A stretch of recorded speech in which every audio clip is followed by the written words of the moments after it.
Let's get into it. Let's get into it. Let's get into it, man. Let's get into it. Running Back Nation, what is good? It is your boy, DJ Eastwood, Running Back Philly. No frauds, no fanboys, no intros. You know the drill. Algo gang. Everybody up in here, hit the like button. That helps the channel grow. That helps me. That helps my face be shown to more people on those thumbnails. You know how we do on the thumbnails. The Philadelphia Eagles win. So we're going to have ourselves a victory beverage, ladies and gentlemen. This is an Evil Genius chocolate peanut butter porter.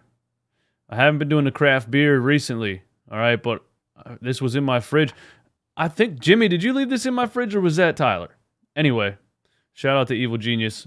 Sponsor the channel, okay, and send me free beer. Yeah, let's get it set up. Let's get it going, man. Shout out to everybody in here. Hey, before we get started, this episode of Running Back Philly is brought to you by DraftKings, man. If you're not betting with DraftKings, what are you really doing with your life? If you don't have an account and you want to get into sports betting, right now you can click the link in this description and just bet $5 on any game, get $200 in free bets. $5 on any game, get $200 in free bets. That's all you got to do. Link is in the description. Do that for me, all right? Yeah.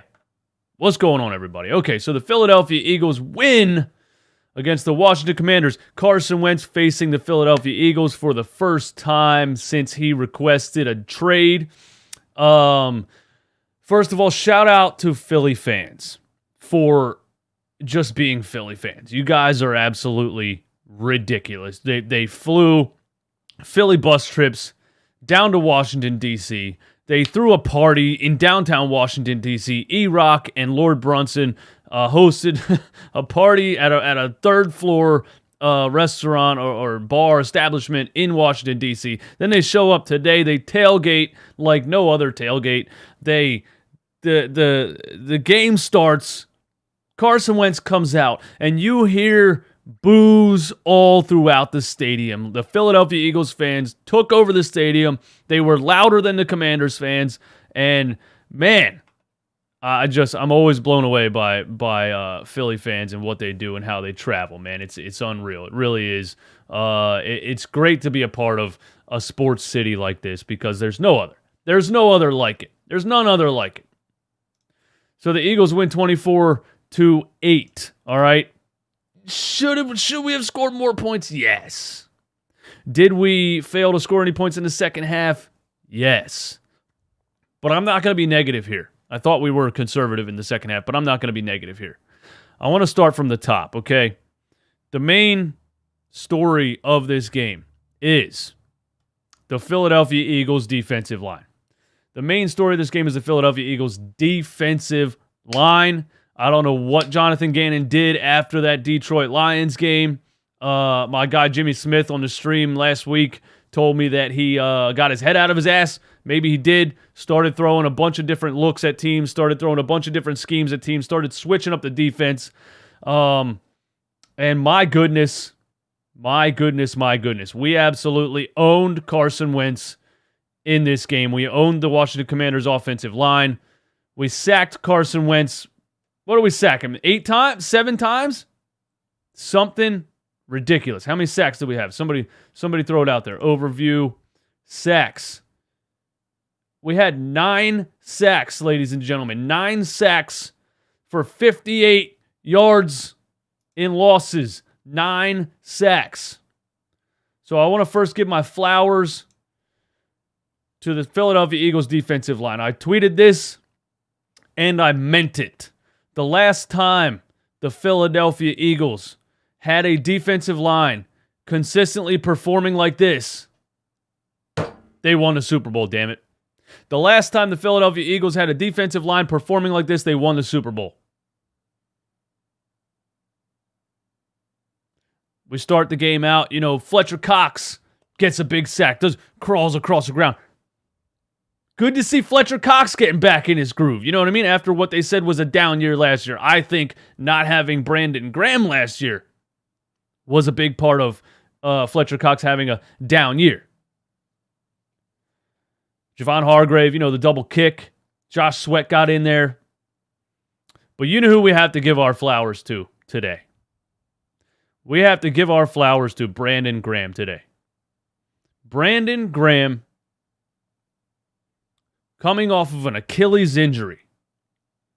The man who is part of one of the most iconic photos in Philly sports history, the strip sack on Tom Brady. The Brandon Graham celebration, Tom Brady sitting at the 50-yard line with his head in his hands. Brandon Graham closed the Super Bowl for the Philadelphia Eagles in 2017. Tore his Achilles almost 2 calendar years ago. Didn't play last season at all. People thought he was going to retire. For him to rehab an Achilles with all that he's already accomplished in the NFL. This guy could sit back and be completely happy and satisfied with what he's done in his NFL career. He didn't have to try that. He didn't have to try to come back from an Achilles injury. He could have just retired. He didn't have to come back. For him to rehab that Achilles injury and fight and fight and fight still, just to be at a level where he felt like the Achilles was healthy. My mic is clipping, man. It's really pissing me off. Every time I open OBS lately, my sound settings reset. So if the mic was a little bit exceptionally loud right there, I apologize. Brandon Graham did not have to come back from that Achilles injury. He could have retired. Great career. He could have been content with that. But for him to rehab that Achilles injury and get to the point where that Achilles was healthy, and then get to the point where he felt like he was physically in shape enough to play football at an NFL level is incredible. And then for him to come out this season, and in week 3, and he's been effective for the first 2 weeks of the season also, but against the Commanders, against his former quarterback, against a guy that he's probably friends with. I know Fletcher Cox, they hugged each other before the game, and then Cox had the first sack on him. But for Brandon Graham to come out here against his former quarterback and have 2.5 sacks is incredible. Because we weren't really talking about Brandon Graham that much leading up to this season. We were talking about Jordan Davis. We were talking about Fletcher Cox. We were talking about Javon Hargrave, Josh Sweat. We were talking about Hassan Reddick, the additions to the team. So maybe Brandon Graham felt like, hey, you guys are sleeping on me a little bit. I'm not hearing my name out here enough. I guess I got to show you that I still got it. And he still has it. 2.5 sacks in the game for Brandon Graham. A strip sack on Carson Wentz. A sack where he teamed up with Hassan Reddick. Which one am I missing? I'm missing another one. I think he got a sack on the 4th and 22, kind of where he just ran right around the offensive lineman. Yeah, got to give your flowers to Brandon Graham. Got to give your flowers to Brandon Graham. The second angle I'm going to take on this is Jalen Hurts. And I know we're talking mainly first half football here because the Philadelphia Eagles went super conservative in the second half. We can feel how we want to feel about that. But Jalen Hurts throwing the football in the first half of this game was, once again, for the third week in a row, nothing short of mind-blowing when I look at what I thought he was by the end of last season and the potential that I thought he didn't have. For him to come out here and do this in 3 weeks is ridiculous. And the main thing I want to say about Jalen Hurts in this game that I really saw, that I really noticed, is he's dropping back in the pocket and he's looking down the field. Last season with Devontae Smith, we were saying, why didn't he take more deep shots? He was more conservative, but the play calling was more conservative. Nick Sirianni wasn't putting him out there, asking him to throw the ball down the field like that. So what he did in the offseason, completely changing his mechanics, and then coming out here throwing the ball like this is crazy. I didn't see him look down the field like this last season. He took deep shots in this game. He hit Devontae Smith down the sideline, which in the first quarter, right? 48 yards, was it? 38 yards? Devontae makes a ridiculous catch. Absolutely insane catch, and it wasn't his only insane catch of the day, and Devontae is definitely topic number 3 on this post-game live show. He hits Devontae Smith down the right sideline, gets a toe tap down. We're not sure if he has 2 feet down. They run the next play before Ron Rivera can get the challenge flag out, which is funny. How do you fuck up throwing a challenge flag? You couldn't get the flag out of your thing fast enough? Devontae makes a ridiculous catch on that ball. He threw one down the left sideline to A.J. Brown, just right over the top of the defense, right in the bread basket. I'm not saying I could get open there, but if that was me in that situation, I could have caught that ball. That's how well that ball was dropped in there. Then he hits Devontae for that deep double coverage down on the goal line, and Devontae just pinpoints, high points the ball, safety behind him, corner in front who he just burned to smithereens, and he high points the ball in double coverage and snags it, lands flat on his back. Man, Jalen Hurts was heaving that thing today, heaving it, and I thought he would have easily had 400 yards in this game. He had 333 in the first half. And then we went, whatever we did in the second half, it just wasn't. It was very conservative, a lot of ground game. And our defense, the thing is that our defense kept their foot on the gas on Carson Wentz in the second half and didn't really give up anything. If the defense would have started to give something up, then maybe Nick Sirianni and Steichen and those guys would have kept the foot on the gas offensively and continued to run the score up. I think we should run the score up no matter what. I don't think we should come out and be conservative in the second half. I think we should run the score up no matter what. Devontae Smith is an absolute stud. Absolute stud, Devontae Smith is.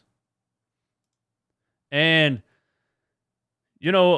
adding A.J. Brown, a lot of people were talking about they weren't giving Devontae that same level of respect that I think he deserves. They weren't giving Devontae Smith that same level. People were assuming automatically that A.J. Brown's number 1 and Devontae Smith, second-year player, is the number 2 receiver. And there was even people saying last year that Hurts passing, his deep accuracy passing percentages and things weren't that great. Somebody said because he was playing with a developing rookie wide receiver in Devontae Smith. Devontae Smith has never been a developing rookie wide receiver. Devontae Smith was a stud the day he stepped on this field. Devontae Smith was a number 1 receiver the day he stepped on this field. He was elite from day one. There was no developing Devontae Smith. He was literally perfect at everything a wide receiver has to do on the field from day one. There was no developing. The speed, the route running, the footwork, the ball tracking, the catching ability was always elite. You add A.J. Brown, it took a little bit of that shine away from Devontae Smith, right? Then the first week of the season, they kind of use him as a decoy. They're just sending him on go routes the whole game. So A.J. Brown's wide open over the middle. Great dynamic. Detroit didn't do anything to stop it, so why not keep hitting it, right?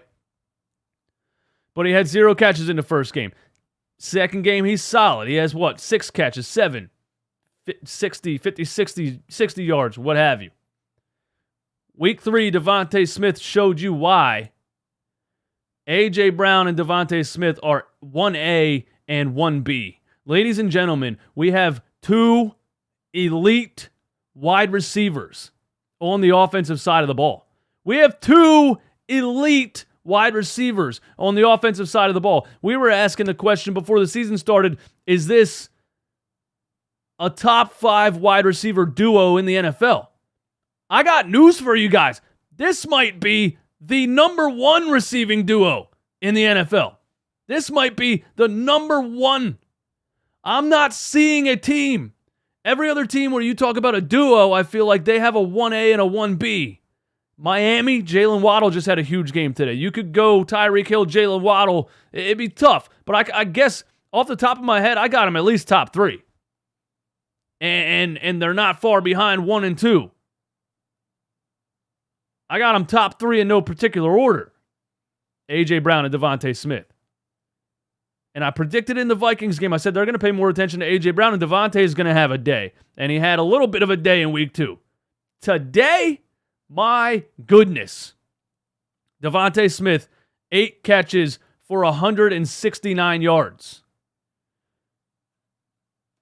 Did he have he had a touchdown, right? Yeah, he had the touchdown on the fade route. Off of like the 5. Was it the same drive where he caught that 40-yarder in double coverage? I think it might have been that same drive where he caught that 40-yarder in double coverage and landed near the goal line on his back. But even if it wasn't the same drive, is it that we went for it on 4th down again? Now we went for it on 4th down in the beginning of the game, first quarter. People weren't happy. We ran some kind of weird Zach Pascal like handoff, which you got too cute there. Sirianni and Steichen and the crew, you got too cute. First of all, on 4th and 1, just QB sneak it with your quarterback that can squat a small vehicle. But they ran the little trick with Zach Pascal or whatever. But we go for it again down there, and Hurts just lobs one to Devontae. One-on-one, not guardable. Not guardable. A.J. Brown one-on-one, not guardable. Devontae Smith one-on-one, completely unguardable. I mean, he runs a simple fade route, but his speed, his route accuracy, his precision is the word I'm looking for, is just so damn good. And Hurts just has to lob it up there. Let him go high pointed again, and he did exactly that. Makes another amazing catch. What a day from Jalen Hurts. What a day from Devontae Smith. What a day from this offense. What a day from this defense. Speaking of the defense, I also want to give flowers to Avonte Maddox. Huge stop. The Commanders had that one drive where they drove all the way down the field where our defense started to look like they were back on their heels a little bit, playing a little bit conservatively. We hold them to 4th and goal, and they go for it, and we stuff it. Now, I don't know why they weren't throwing the ball. What was it, a little shovel pass? I guess that counts as a throw. But they tried to sneak it in there. They tried to sneak a little shovel pass. Avonte Maddox read that shit perfectly and comes up big and makes a huge tackle, fourth down stop. Another guy who was kind of flying under the radar, when we sign guys like Bradbury and Gardner Johnson. And so, it's nice to see Avonte Maddox out there saying, hey, I wasn't just good last year because of the lack of talent around me. I'm actually here. I'm actually legit. I feel the same way about Marcus Epps. I was saying last year, is he really this good, or was there just a lack of talent to where he looked a lot better than he is? He's showed you in 2 or 3 games so far that he's legit too. Another guy we got to give flowers to. TJ Edwards, guys. TJ Edwards, we got to give flowers to.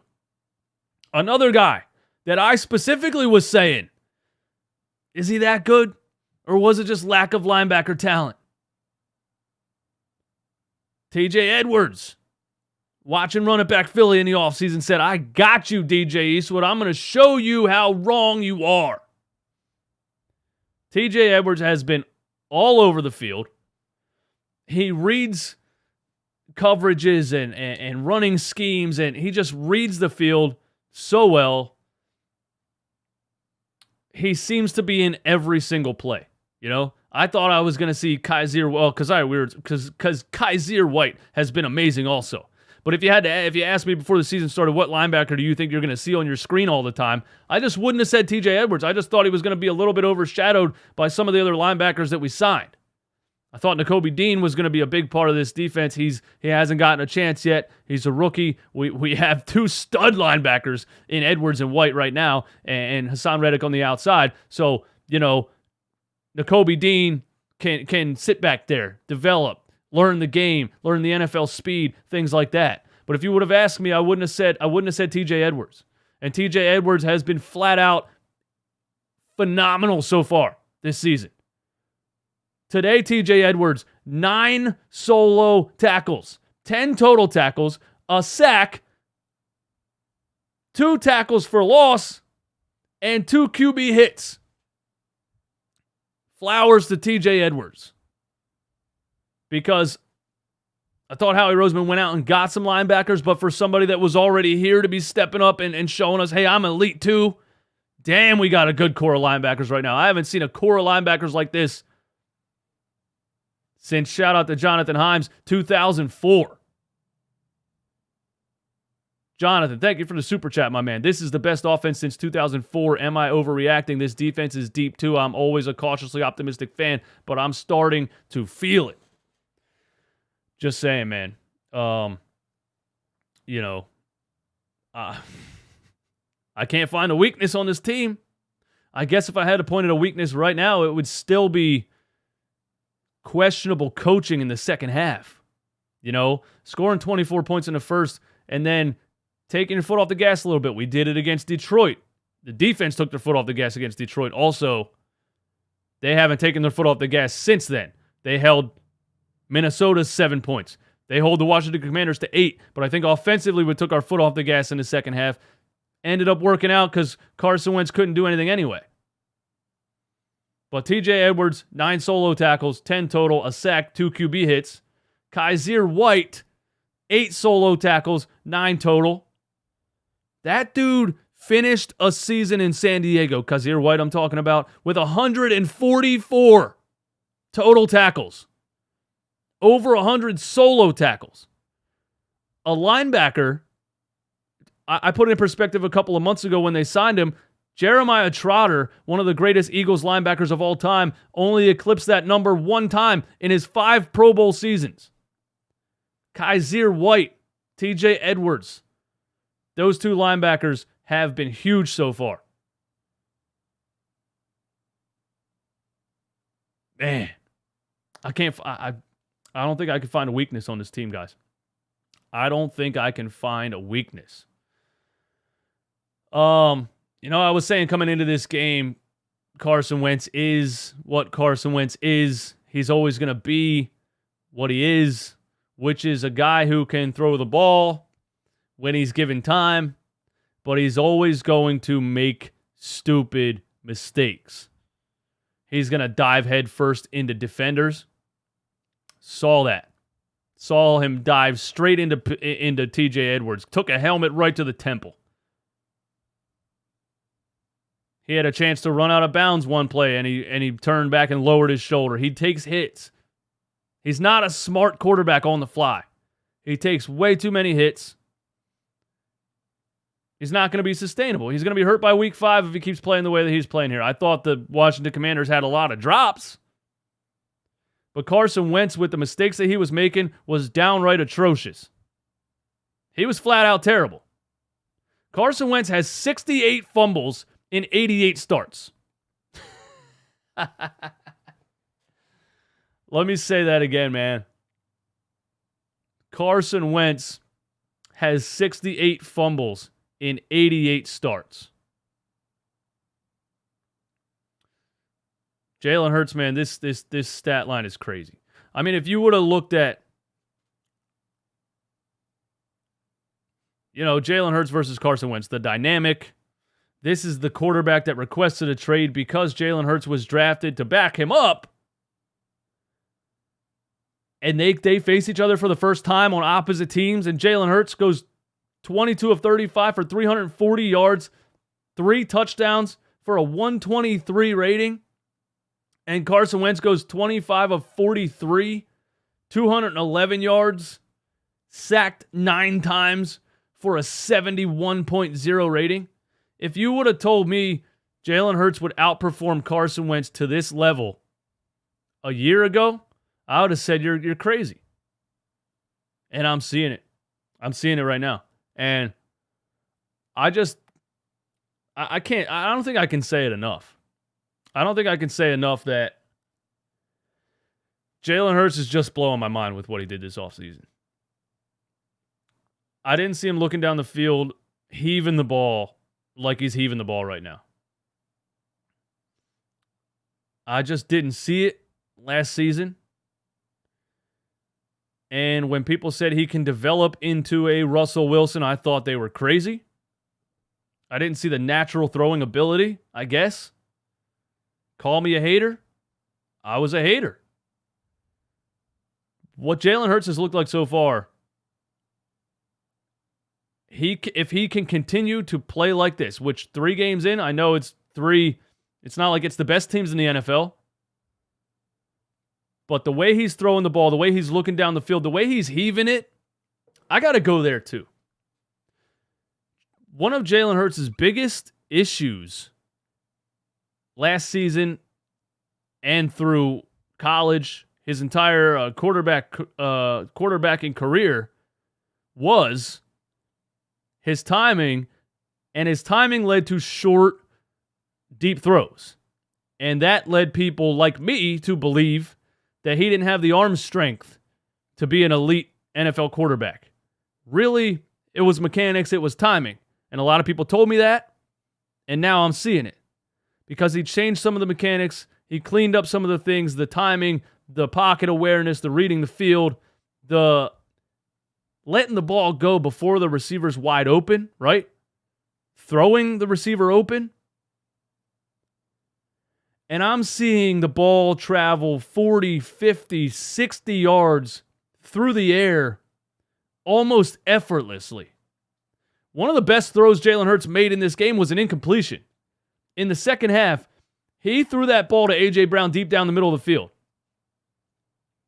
Jalen Hurts was inside his own 40, and that ball landed in the end zone. He threw that ball 60-plus yards through the air, and it didn't look like he had to. That's the thing. When you saw the slow motion replay of facing Hurts from the front, right? It didn't look like he had to put his whole body into it. You know, he wasn't making that face like, oh man, this is going to take everything I have to get it there. It looked like perfect mechanics and just a flick of the wrist, and that thing went 60 yards. So I'm blown away. I said, if Jalen Hurts throws for 400 yards in a game, I will buy 5 Hurts season hats from Lord Brunson, and I'll give 4 of them away. He was at 330-something in the first half, so I thought we were going to see 400. We didn't see 400 because of the conservative play calling in the second half. But listen, it's only 3 games. But Jalen Hurts has gotten me very close to, I was a hater. Straight up. That's it. I don't know what else to say. I said last year I would be happy to be proven wrong. And man, he has proven me wrong so far in 3 games, and I couldn't be happier about it. Couldn't be happier about it. He's just heaving the ball down the field, man. I did not see this style of quarterback from Jalen Hurts last season. Look at my notes here. So we got 9 sacks. I thought, I was saying last week, we should be using Jordan Davis a little bit more. Jordan Davis is on the field the first snap of the game. The second play of the game, he gets a tip pass on Carson Wentz. So he's big. He's hard to guard. Hopefully we get to see him in there a lot more.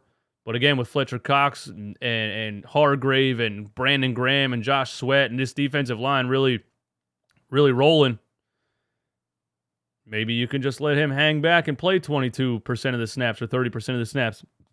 and develop. So, maybe Eastwood was wrong again with my assessment of how Jordan Davis was used in the first game against the Detroit Lions and the game against Minnesota. We had 4 sacks in the first quarter. Dallas Goedert gets a touchdown on a screen pass, and look, Jason Kelce still has it. They show that replay of Jason Kelce coming out there and leading that screenplay. Jason Kelce still got it. There's no way he's retiring after this season. He's just the best center in football. He's one of the best centers of all time. He ain't retiring. I know damn well he's not. Yeah, there's the play where we handed off to Pascal and going for it on 4th down. That was weird. 2 big 3rd down conversions. Devontae Smith down the sideline. That's the one I already talked about. The A.J. Brown slant on 3rd down was massive. And that ball was thrown behind him, and he just snagged it because he's just a great wide receiver. In the second half, is that something we should be concerned about? Is that something we should be concerned about? That's the first question I'm going to ask the chat and the phone lines if you want to call the show. Phone number's right there at the bottom right of the screen. The first question I'm going to ask the chat and or the phone lines is, should we be concerned with the Philadelphia Eagles being conservative in the second half? Because we're putting a beat down on these teams, and then we come out in the second half and it just looks very conservative, I understand controlling the clock. I understand controlling the game. I understand you're up 24-0. The Commanders haven't done a damn thing yet. Make them beat you and run the clock. So, do I care that much? I don't know. I really think the Commanders have some good defenders too. We already know they're even without Chase Young, they have a good defensive line, but secondary. First of all, why is my dude named Wild Goose? Why is my guy named Wild Goose, bro? Somebody tell me. Never heard the name Wild Goose in my life. And who's the other dude on that secondary that made some good plays? He got smoked by Devontae for 169 yards, but Juice? Something Juice, right? That guy's pretty good, man. He had a lot of good pass breakups. But yeah, would you be concerned?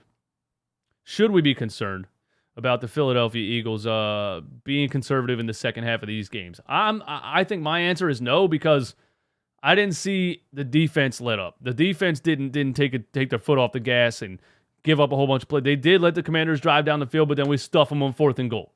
You know what I mean? They had a lot of drops, but we were still getting after it. We were still hitting Wentz, 9 sacks. So offensively, I would have liked to run up the score, but at the same time, I don't think we had to because we knew the defense had it in the bag. Now you want to continue to keep your offense on the field to give the defense a little bit of a break. So, that I guess could be a concern as we move forward, but I don't think I'm concerned about that. I also want to ask you this question in the chat or on the phone lines, and we got somebody waiting on the phone line here. If I knew how to work it. Well, we had somebody. I think he left. Anyway, I want to ask you this question too. Only 3 weeks into the season. St. Juice, yeah. But we are 3-0. I didn't look at the advanced stats or the rankings in the NFL so far, but I would say in just 3 games, we have a top 5 quarterback. Through those 3 games that we have a top 5 quarterback in the NFL, there's no denying that. He's been damn near perfect for 3 games. Airing the ball down the field, putting the ball on the money, not making mistakes, reading the field, making multiple reads, taking what the defense gives you. Hurts has been great. And that was my only question mark on this team. I didn't expect to see this, but that was my only question mark on this team. I knew the defense looked stacked on paper. I knew the offense looked stacked on paper. So my question to you, and this is way too early to say this, but after just 3 games, I will not relax. 6-man, I will not relax. In just 3 games, are the Philadelphia Eagles a Super Bowl contender? Are the Philadelphia Eagles a Super Bowl contender? Yes or no?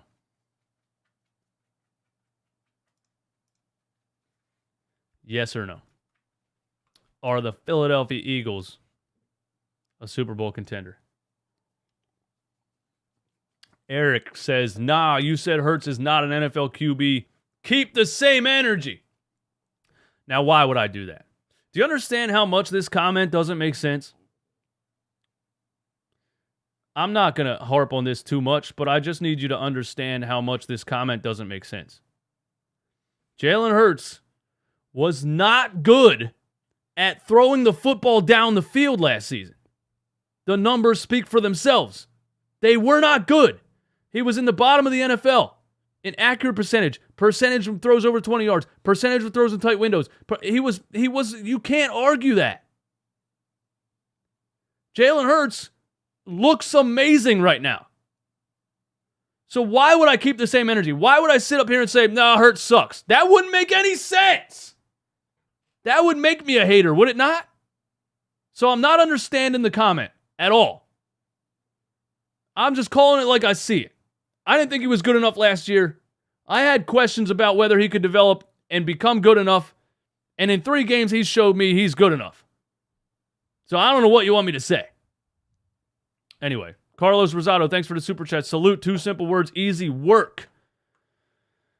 All right, man, let's hop on the phone line here. Hopefully I can work this and it works the right way. I want to say your name right, man. Alione? Alione? Did I say your name right, man? What's up? You're on the show.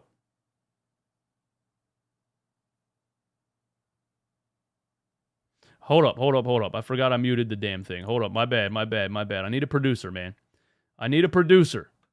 Alione, I'm going to get to you in a second. I got to unmute this. All right. There we go. What's going on, man? Yeah, how's it going?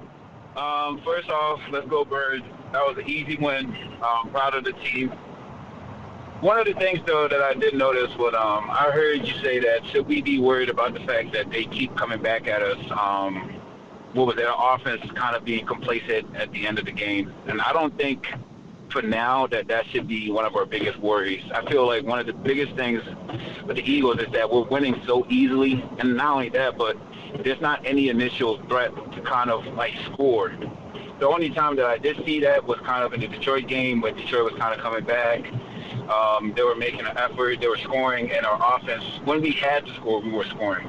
The second half of this game, it didn't feel like we had to score at any point. So I think as a human nature, like you just kind of get complacent. But I think this team right now is I can't see any team in the NFL kind of competing with us. And I know that's a loaded statement, but we have everything. We have the defense. We got the 3 amazing wide receivers. I just don't see anybody messing with us right now. I don't think right now Eagles fans should be scared or concerned about the second half. I think we're at a good place right now, and I can't wait for this year for us to get to the playoffs and see what we can do going forward. But I am excited and I am proud of this team, especially with Jalen Hurts. I know you're a hater, but he's proving you wrong a little bit too. So I can't wait for everything.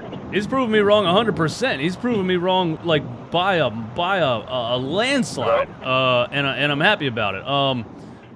Yeah, I feel the same way about us being conservative in the second half. Our defense isn't giving up.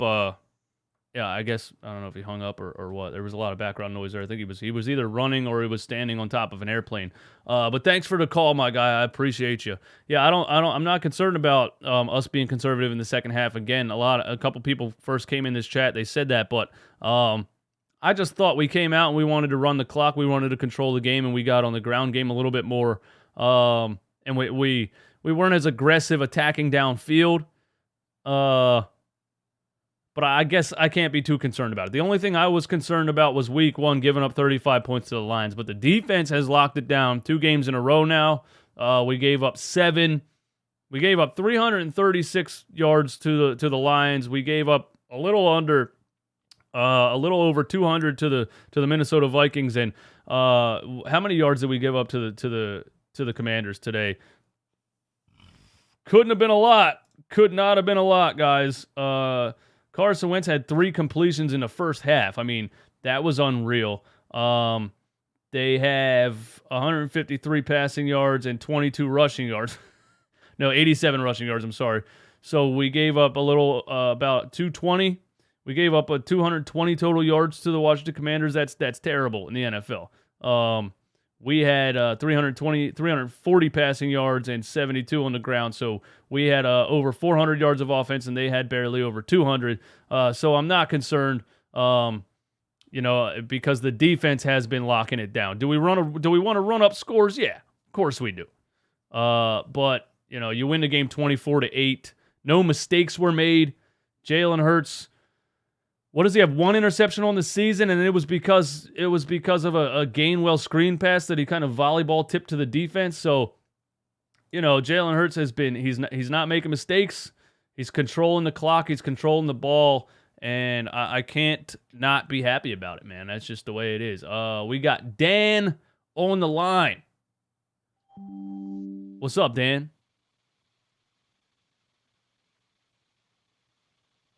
Yo, Dan, you there? Yeah. What's up, man? Yeah, that's Dan. How you doing? Doing great. Yeah, can you hear me now? I can hear you, man. I can hear you. What's up? Hey, man. Hey, Eastwood. This Eastwood? Yes, sir. Wonderful, man. You're looking good with them shades, man. You're progressive, man. Your looks looking good, man. Ain't no woman, man, so don't get it wrong. All right. Hey, I just wanted to say this, is that I just think that the Eagles are a tale of 2 cities, man. I mean, in the first half, we excel, but in the second half, we're not scoring. Right. And I really wonder what you think about that. I mean, we're not scoring in the second half whatsoever. So if we're playing somebody like the Buffalo Bills or somebody like that, every quarter, we're going to have to score something to stay ahead of them, if you know what I'm saying. But I mean, you can comment on this. I'm getting ready to get off, but I want you to know that I look for you every day, man. I stay on y'all every day, man. I just love what you're doing, man. Hey, Dan, I appreciate the kind words, my man. Thank you for that. All right, now, take care. You go ahead now. Yeah, you too, buddy. I appreciate you. Shout out to Dan, man. I don't know, physical compliments up here. Let's go. That's what we do, Kings. We build each other up. That's what we do. Yeah, I think it's I haven't been concerned yet in 3 games with not scoring in the second half because we've been playing those teams and the Lions, again, we gave up 35 points. I was concerned about that, but we put up 38. Oh, we only won that by 3, 38-35. But the last 2 games, I haven't been concerned because we've been pounding their offense, and they haven't been doing anything, putting any points on the board. The Commanders really only scored 8 points because of what? A safety which, by the way, on your own half-yard line, come on, man. Now that I thought about that safety, I got kind of mad about it. On your own half-yard line, there's so many options for things you can do to get the ball out past the 5-yard line, right? You could QB sneak it 3 times and punt it without giving up a safety, right? You could go I formation, hand it to a fullback. I know nobody does that anymore. Fullbacks don't exist. You could maybe run a wide receiver, little in-route slant over the middle, right? Play action slant to AJ. You do a delayed handoff like RPO style to Boston Scott in his own end zone. So they get a safety because of that horrendous call by Steichen or Sirianni, whoever it was. But I haven't been concerned yet because of how we've been performing defensively in the last 2 games, so I haven't been concerned about not scoring in the second half. I want to score in the second half, trust me. Just like anybody else, I want to score in the second half. But yeah, I think you're right. I think moving forward, that's definitely something we need to address, right? So when the Eagles go in, and that's definitely probably the thing that they're mostly going to talk about, going into week 4. That's probably something they're mostly going to talk about is, hey, why aren't we scoring in the second half? We look great. We're 3-0. We're performing on both sides of the ball, but there's this one big glaring thing, and that's the goose eggs in the second half, and we can't have it. And I think you're right. When we play a team like the Buffalo Bills, the Tampa Bay Bucks, teams that are have more firepower and are just flat out better teams, we're going to have to continue scoring. We're not going to be able to take our foot off the gas and play conservative in the second half. Maybe early in the season, Sirianni and the crew is just trying to give people give players, give Jalen Hurts and these guys a little bit of a breather. You're up 24-0. The defense has been smashing Carson Wentz the whole game. So, we're going to run the ball. We're going to play conservative and maybe reduce risk of injury. I'm just reaching here. I'm just looking for something. But I think you're right. I think that's something that the Eagles team is probably going to address and say, we need to fix this. We need to start scoring in the second half if we want to compete with the best teams in the NFL. So I don't disagree with you on that. Man, anything else I got to say, man? I don't know. I'm just happy about this, man. I did not expect to see this team look like this. I didn't expect Jalen Hurts to look like this. Jalen Hurts has made me look like a complete hater. I couldn't be happier about it. It's not, and I'm not concerned with what people think of me. You guys already know that. I get up here, I say what I think, and I stand in the fire. A lot of people want me to not say what I think. A lot of people want me to say what they want me to say. It never works like that. The whole Ben Simmons era, people wanted me to say what they wanted to hear, what I was telling them to their face, what I thought. And I was 100% on the money with that. Jalen Hurts last season, I was telling you what I honestly thought. And if it ends up being wrong, I am happy about that. I didn't think I was going to see an elite level passer out of Jalen Hurts. And in 3 games, I have seen nothing short of an elite level thrower of the football. Flat out, point blank, period. So I was wrong, and I am happy about it. And I was saying last season that, can Jalen Hurts, I couldn't picture him leading this team to a Super Bowl. What I've seen in these 3 games, and what I saw from him today, looking deep down the field, taking shots, but the way he's throwing the ball 40, 50, 60 yards through the air, and it looks effortless, I'm seeing Russell Wilson out here. I'm seeing Russell. I know that was his biggest comparison among like play style and size and things like that. I'm seeing Russell Wilson out here. I'm saying if Jalen Hurts can continue to throw the football like this, and this defense can continue to look like this, and we got, my goodness, one of the most stacked offenses in the entire NFL, A.J. Brown, Devontae Smith, Dallas Goedert. This is a Super Bowl contending team right now. I'm just calling it like I see it. I'm not saying I expected it. I'm not saying, I called it 2 years ago. Everybody loves to do that. I called it 3 years ago. I called it when Jalen Hurts was first born. I walked in the hospital room and I said, this guy's going to win the Super Bowl for the Philadelphia Eagles. I was right and you were wrong. I'm not one of those people. I just call it right now. And right now, if Jalen Hurts can continue to throw the football like this, and the defense can continue to perform like this, this is a legitimate contender. That's all I'm saying, man. That's all I'm saying. Y'all can throw some things in the chat. Questions, comments, concerns. Come at me. Hate me if you want to. Whatever you want to do. We'll read some comments and then I'll get up out of here. Hey, X-Greatness, DJ Eastwood. What do you say? You're good, homie. Takes a man to admit when he is wrong or misled. You're one of the dopest content creators out there. Keep grinding. I appreciate you, bro. Fist bump. Gatekeeper. Exactly. I don't understand it. I just don't. I just said what I thought last year. And now I'm saying what I think now. Dave Drucker, you did that with Ben Simmons. Yeah, because it was obvious that he's never going to develop anything. It wasn't hard to be right about Ben Simmons.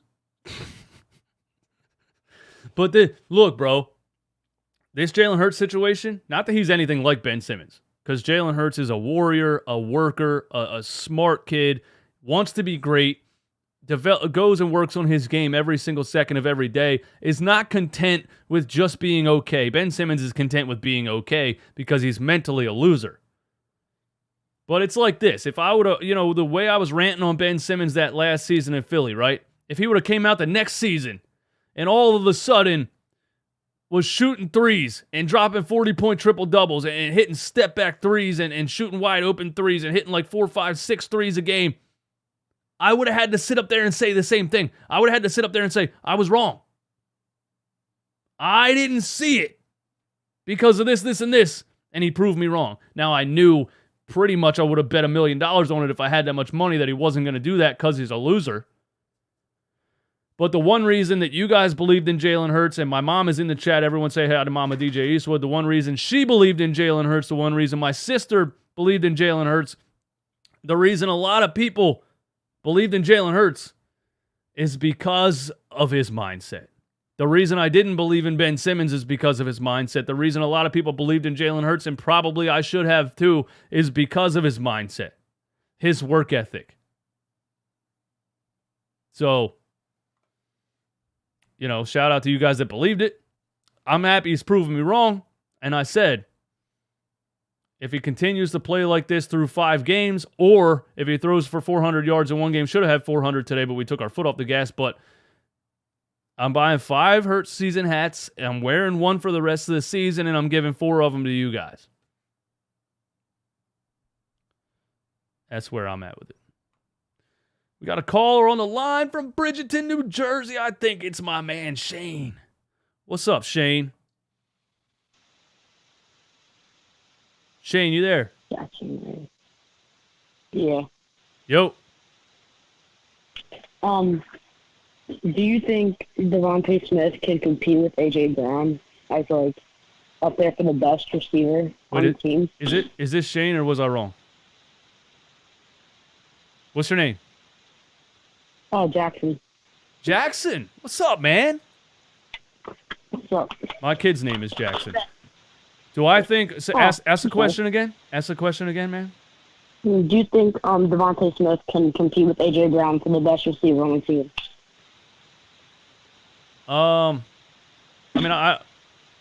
Yeah.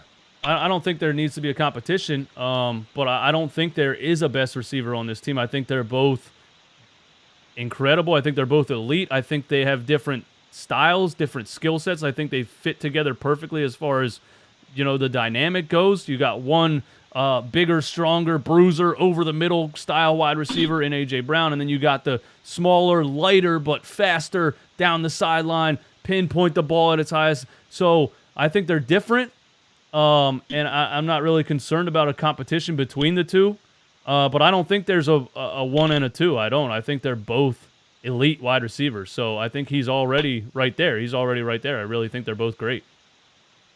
Yeah. Yeah, man. All right. Is that all you got? Yeah. All right, buddy. Have a good day. Have a good day, Jackson. Good Okay. name. Good name, man. Good name. Your parents picked a good name. Thanks. Shout out to Jackson, man. What's up with all the kids from New Jersey, man? Shane calls from New Jersey, and he's like 14.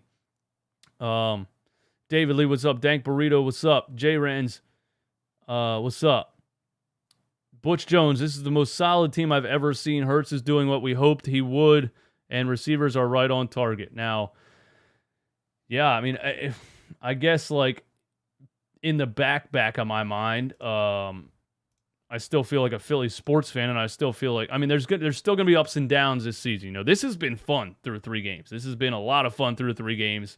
And there's definitely going to be some ups and downs throughout the season. So, let's enjoy it right now. We look amazing. There's going to be some adversity. We're not just going to steamroll every team in the NFL. We do have a schedule full of a lot of bad teams, though. So, honestly, making the playoffs last year Hurts did not look good against the Tampa Bay Buccaneers in that playoff game.